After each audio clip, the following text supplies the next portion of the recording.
Hai Gorgeous, welcome to my place. Terima kasih sudah mengklik video ini. Nggak pakai lama, watch.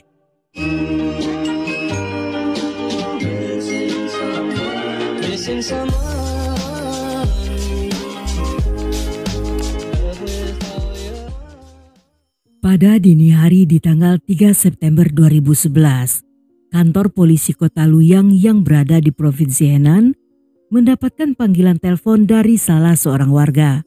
Pria itu melaporkan tentang seorang gadis bernama Xiao Qing yang berhasil kabur setelah disekap selama 2 bulan di sebuah ruangan bawah tanah. Polisi pun segera tiba dan menanyai Xiao Qing yang terlihat masih ketakutan. Xiao Qing yang berusia 23 tahun bekerja sebagai bartender di sebuah klub malam. Namun 2 bulan yang lalu, dia bertemu seorang pria yang dipanggil sebagai Big Brother yang memberinya tawaran untuk melayani selama semalaman dengan tarif yang sangat tinggi. Terpikat dengan tawaran tersebut, Xiao Qing pun bersedia untuk ikut. Namun alih-alih membawanya ke hotel, Big Brother justru membawanya ke ruangan bawah tanah. Dan sesampainya di sana, sikap pria itu yang sebelumnya ramah dan semanis gula, tiba-tiba berubah menjadi kasar. Di sana terdapat sebuah jalan rahasia yang menuju lebih dalam dari ruang bawah tanah tersebut. Ketika memasuki ruangan itu, dia menemukan ada beberapa wanita lain yang berasal dari beberapa klub malam, panti pijat, dan karaoke. Mereka semua telah dipikat dengan cara yang sama sebelum akhirnya terjebak di ruangan itu. Menurut salah seorang tawanan, pada awalnya di sana ada 5 orang wanita. Namun 2 diantaranya telah tewas di tangan Big Brother. Dan saat itu hanya tersisa 4 orang termasuk Xiao Qing sebagai tawanan baru. Selama berada di sana, para gadis akan melayani pria itu secara bergantian. Dan setelahnya dia akan menjual mereka pada pria hidung belang. Ketika ada permintaan, Big Brother akan membawa salah satu dari mereka untuk keluar. Dan setelah selesai melayani tamu, gadis-gadis itu akan dibawa kembali ke ruangan bawah tanah. Hal tersebut dimanfaatkan oleh Xiao Qing, yang ketika mendapat giliran untuk melayani tamu, gadis itu pun berhasil kabur serta meminta kerabatnya untuk menghubungi polisi.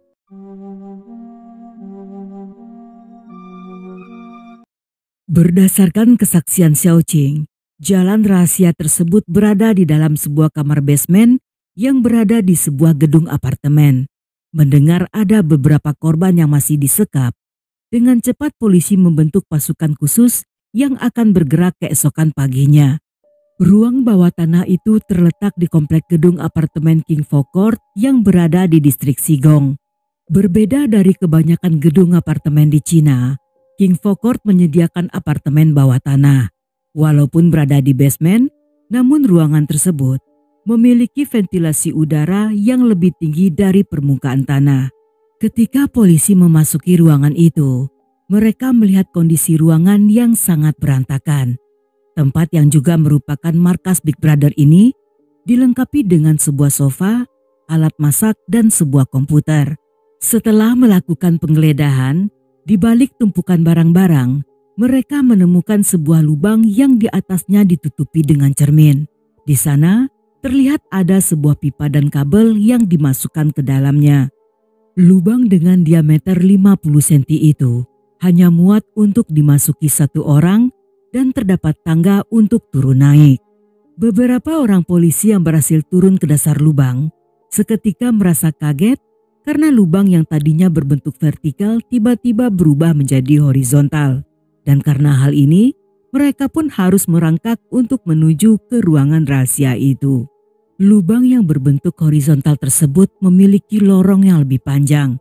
Sesampainya di ujung lorong yang memiliki ketinggian normal, mereka pun bisa kembali berdiri.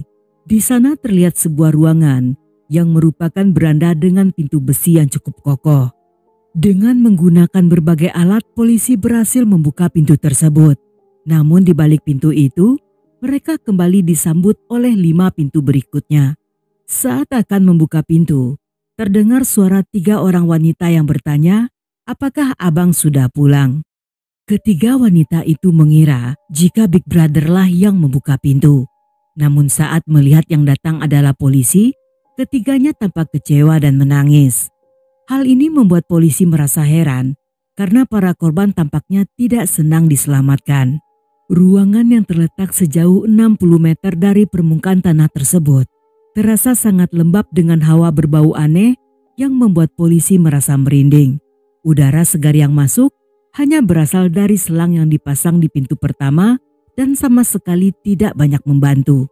Mereka tidak bisa membayangkan bagaimana 4 orang wanita bisa bertahan dan melakukan semuanya di sana, termasuk makan, tidur, dan buang air sambil ditemani 2 jasad yang dikubur sebelumnya. Dengan tinggi 2,3 meter, ruangan tersebut dibagi menjadi 2 ruangan, sebut saja kamar A dan kamar B. Kamar A terbagi menjadi lantai atas dan lantai bawah yang dibuat menggunakan papan. Bagian atas merupakan tempat tidur sekaligus tempat untuk melayani Big Brother. Sedangkan bagian bawah digunakan sebagai tempat tinggal merangkap dapur. Di sana tersedia berbagai alat masak, mie instan, serta boneka dan barang-barang lainnya. Di dalam kamar B terdapat beberapa benda untuk hiburan bagi wanita-wanita itu, berupa DVD, komputer untuk bermain poker, serta puluhan novel. Ironisnya semua novel adalah buku untuk wanita, bertema cerita romantis, kisah mata-mata dan ruangan rahasia. Yang melalui buku tersebut, sepertinya Big Brother berusaha untuk mencuci otak para korban. Di ujung ruangan polisi menemukan kuburan dangkal dengan sisa-sisa dari 2 jasad wanita. Dari temuan itu, mereka memastikan jika korban termuda berusia 16 tahun dan yang tertua berusia 24 tahun. Setelah menyelamatkan ketiga korban, mereka pun berpacu dengan waktu untuk menemukan siapa pria yang dipanggil sebagai Big Brother itu.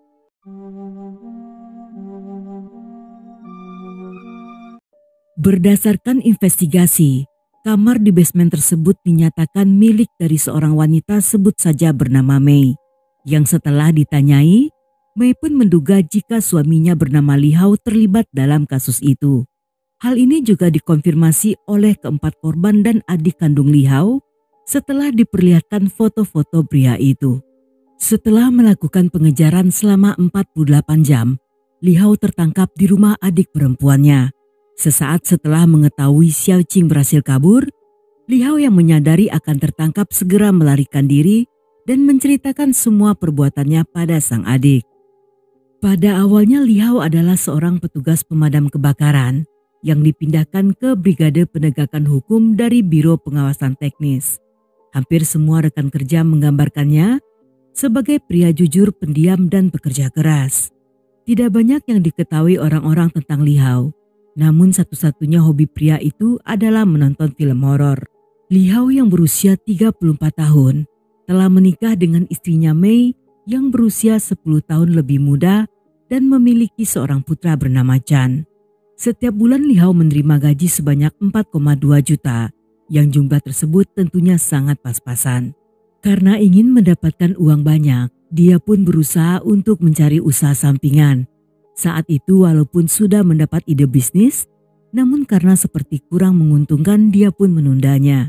Hingga pada satu waktu, tiba-tiba dia mendapat ide untuk mencari uang dengan cara cepat. Dan tentunya bukan jadi copet apalagi babi ngepet. Kali ini dia terinspirasi untuk membuat bisnis online yang diberi nama Obrolan Telanjang, yang nantinya akan menyediakan panggilan video esek-esek. Untuk itu dia hanya butuh modal, berupa komputer, internet, kamera, serta wanita. Dia sangat yakin dengan modal yang sekecil-kecilnya akan mendapatkan untung sebesar-besarnya. Namun yang menjadi masalah, wanita manakah yang mau jual diri untuk bisnis ini? Lihao sendiri tidak punya kenalan atau akses ke para wanita dan satu-satunya cara adalah mendatangi klub malam serta panti pijat. Ketika Lihao telah bertekad untuk menjalankan bisnis kotornya, dia membutuhkan tempat untuk menyekap gadis-gadis yang akan diculiknya. Polisi meyakini jika dalam melakukan kejahatannya, pria itu banyak terinspirasi dari film-film horor. Dan sepertinya dia telah memikirkan semuanya dengan sangat baik seperti menggali ruangan bawah tanah yang terpencil dan menggunakan pintu besi berlapis 6 untuk meredam suara.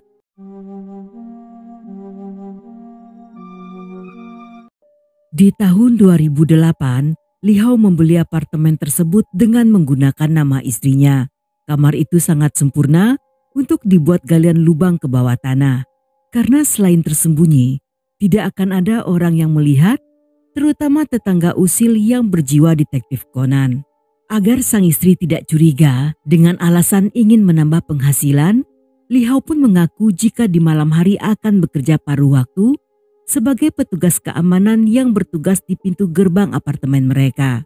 Mei yang percaya tentunya mengizinkan sang suami, namun yang tidak diketahuinya bahwa sesaat setelah meninggalkan rumah, Lee Hao justru sibuk menggali lubang di apartemen yang baru dibelinya. Di hari-hari berikutnya pria itu mulai menggali lubang. Yang sisa dari tanah galian itu dimasukkan ke dalam kantong nilon untuk dibawa ke atas. Setelahnya dengan menggunakan motor, Lee Hao pun membuang kantong tersebut di suatu tempat. Dalam waktu hampir setahun ketika Lee Hao telah menyelesaikan sepertiga dari ruangan itu, karena tidak sabar dia pun menculik seseorang untuk membantu pekerjaannya. Lee Hao berhasil memikat seorang wanita pekerja panti pijat dan membawanya ke ruangan bawah tanah yang di sana si wanita dipaksa untuk membantu menggali lubang. Setelahnya dia memasang pipa untuk mengalirkan oksigen ke ruang rahasia tersebut. Dan wanita yang telah membantunya merupakan sandera pertama sebelum akhirnya mencari mangsa ke berbagai tempat hiburan malam. Sebelum menjalankan bisnisnya, terlebih dulu para korban harus melayani otong butut milik Lee Hao. Dan setelahnya, dia akan memasang komputer yang dibawa dari lantai atas. Dia pun menyalakan kamera serta internet dan bergabung dalam berbagai grup chatting dewasa untuk mencari pelanggan yang ingin menonton aksi kotor tersebut secara live. Saat itu dia mematok tarif sebesar 104.000 untuk setengah jam dan 210.000 untuk 1 jam yang pembayaran tersebut dilakukan melalui Alipay. Setiap kali para korban memberikan layanan pada pelanggan, Lee Hao akan mengawasi dari samping untuk berjaga-jaga jika seandainya para korban meminta bantuan pada pelanggan. Dan setelah para korban menyelesaikan tugasnya, demi keamanan agar tidak bisa dilacak, dengan cepat Lee Hao pun mencabut kabel internet.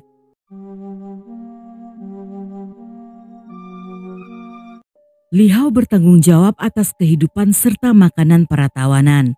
Pada awalnya dia memberikan makanan setiap hari, namun karena terlalu merepotkan, dia pun merubah cara dengan mengirim makanan 3 hari sekali. Hal tersebut berlangsung cukup lama yang membuat para korban seringkali kelaparan. Dan Lee Hao kembali merubah cara dengan memberi mereka alat-alat masak serta mie instan agar bisa masak sendiri. Saat pertama kali disekap, para korban sangat membenci Lee Hao dan ingin melarikan diri.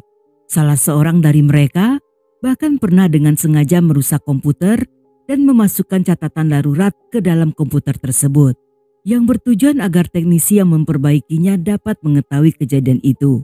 Yang sayangnya, sang teknisi tidak menemukan surat itu.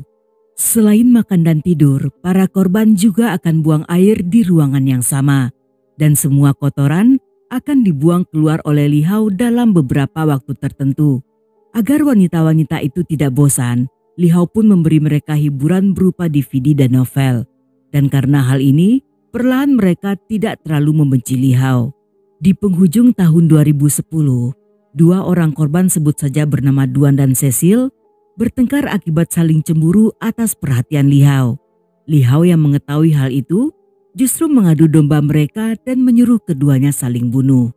Ketika Cecil tewas, pria itu menguburnya di sudut ruangan dan sejak saat itu para korban tidak ada yang berani melawan perintahnya. Setelah beberapa waktu, tiba-tiba Lee Hao mulai jarang turun ke ruangan tersebut. Bisnisnya mulai merugi karena pemasukan tidak sesuai dengan pengeluaran bagi para korban. Dengan gajinya yang hanya 4,2 juta, dalam sebulan Lee Hao mengeluarkan uang makan bagi para korban sejumlah 2 juta. Sedangkan pemasukan bisnisnya jauh berkurang karena pelanggan merasa jijik ketika melihat latar belakang video call yang tampak sangat jorok.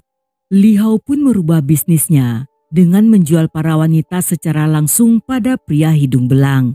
Saat dibawa menuju hotel tempat transaksi dilakukan, wanita-wanita itu tentunya tidak berani berbuat aneh-aneh. Karena hal ini, Li Hao pun semakin percaya bahwa korbannya akan patuh. Dan setelah selesai, mereka pun akan dikembalikan ke ruangan bawah tanah. Dan agar tidak sulit mengawasi, dalam sekali transaksi, Li Hao hanya membawa satu wanita saja.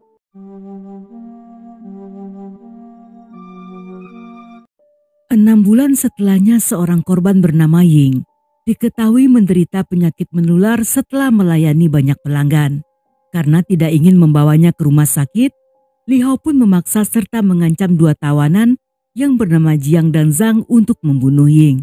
Tidak ingin menjadi korban selanjutnya, dengan terpaksa kedua wanita itu pun melakukan perintah Li Hao. Menjalani hari-hari di dalam ruangan sempit, perlahan keempat korban yang tersisa mulai merindukan saat-saat ketika mereka dibawa keluar untuk melayani pelanggan. Karena hanya di saat itulah mereka bisa keluar dan menghirup udara segar. Mereka pun saling berlomba agar Li Hao memilihnya. Dan Li Hao sendiri tentunya akan memilih wanita yang dianggap paling patuh serta tidak akan melarikan diri. Pada 3 September 2011, hari itu merupakan giliran Xiaoqing untuk menemui seorang pelanggan di sebuah hotel. Sesampainya di sana, dia pun meninggalkan gadis itu.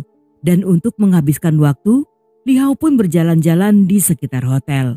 Li Hao yang yakin jika Xiaoqing sangat patuh, sama sekali tidak pernah menduga jika gadis itu telah menyelinap keluar dan berhasil kabur. Beberapa hari setelah penangkapan Li Hao, polisi juga menangkap Duan Jiang dan Zhang atas tuduhan pembunuhan Ying dan Cecil. Dalam persidangan yang dilakukan di tahun yang sama, Li Hao divonis dengan hukuman mati. Duan yang sengaja membunuh Cecil divonis dengan 3 tahun penjara. Sedangkan Jiang dan Zhang yang dipaksa membunuh Ying hanya dijatuhi hukuman percobaan.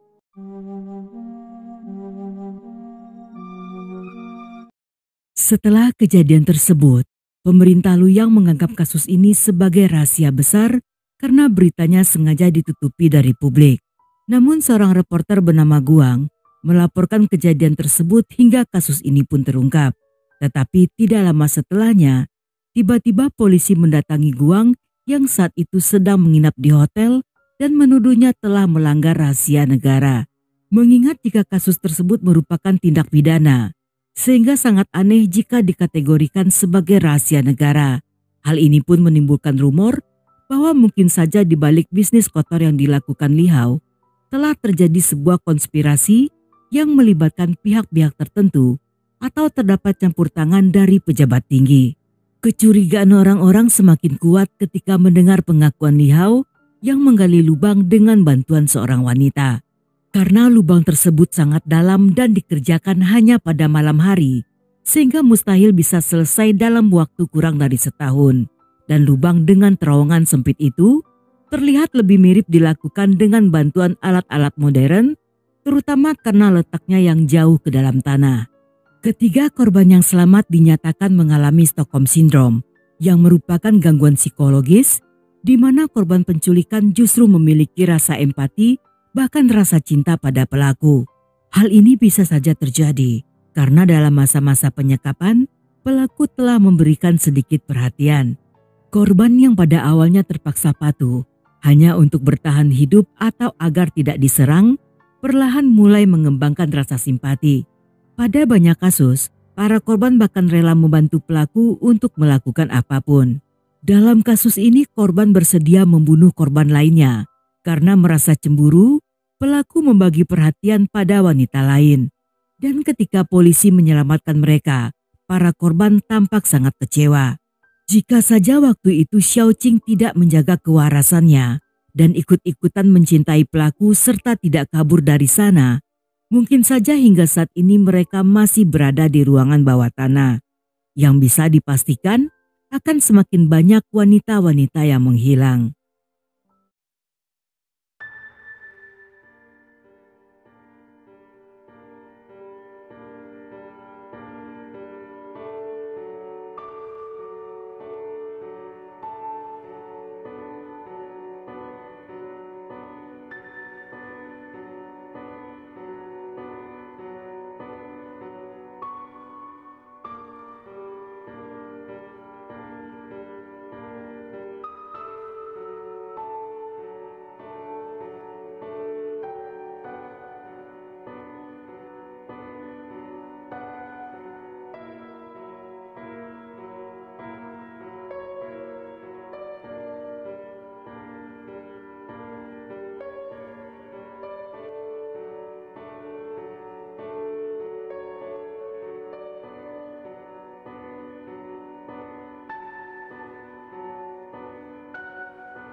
Dan sampai di sini dulu cerita kita kali ini. Semoga kalian suka dengan ceritanya.